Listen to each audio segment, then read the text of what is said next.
Welcome to the ArmaniTalks podcast. I'm your host, ArmaniTalks. In this podcast, I'm helping you level up your 5 soft skills: public speaking, storytelling, social dynamics, emotional intelligence, and creativity. 5 soft skills for you to change your life forever, skyrocket your confidence along the way.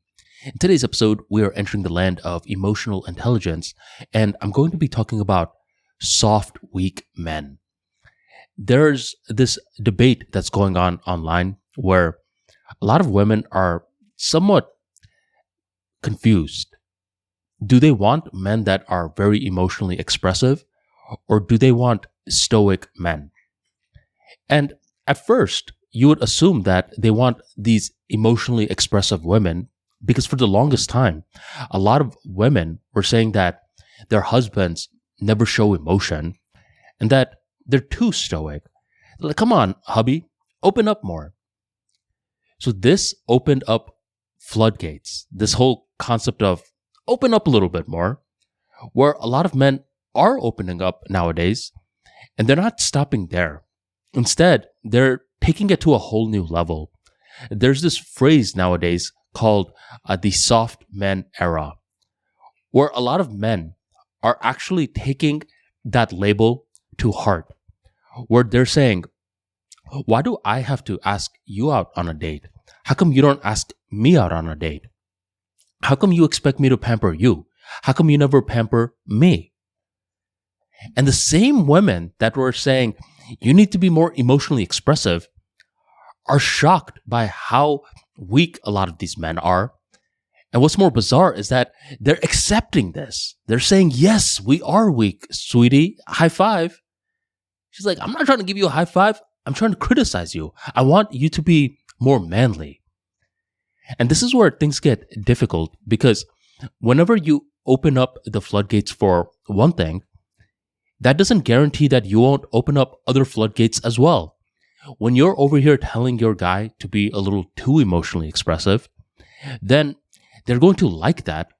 And eventually they're going to want to get more perks of being a girl and trying to bring it into their life.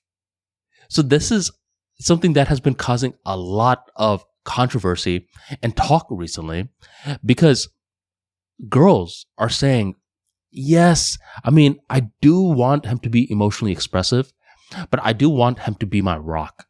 And I can't feel like he's my rock when he's over here crying and venting to me about his day more than he allows me to vent about my day. So you got to be somewhat aware, especially whenever you're dating someone, because I get it. You don't want to be one of these people that has no clue what's going on in your partner's mind. You want some expressiveness out of them, but be very wary about trying to turn them into something that they're not. And for you to really understand what I'm talking about, it's very similar to, let's say the girl is super feminine. So she's used to the world happening to her rather than her happening to the world. You are the one that goes up to her with plans rather than the other way around. In the future, if you keep saying, come on, you need to be more aggressive, I don't want you to be so passive. I want you to be aggressive and take on the world. Who knows what type of floodgates you're opening up? In the future, she may be critiquing you too much. This is why one of the worst people to date are people that just got into self-improvement. At that point, they're very egotistical. They're not doing self-improvement with the heart. They're doing it with their identity a little too much. And they begin criticizing you more.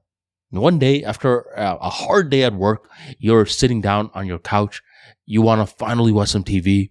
And your former feminine, soft girlfriend comes to you and says, turn the TV off. Let's go running.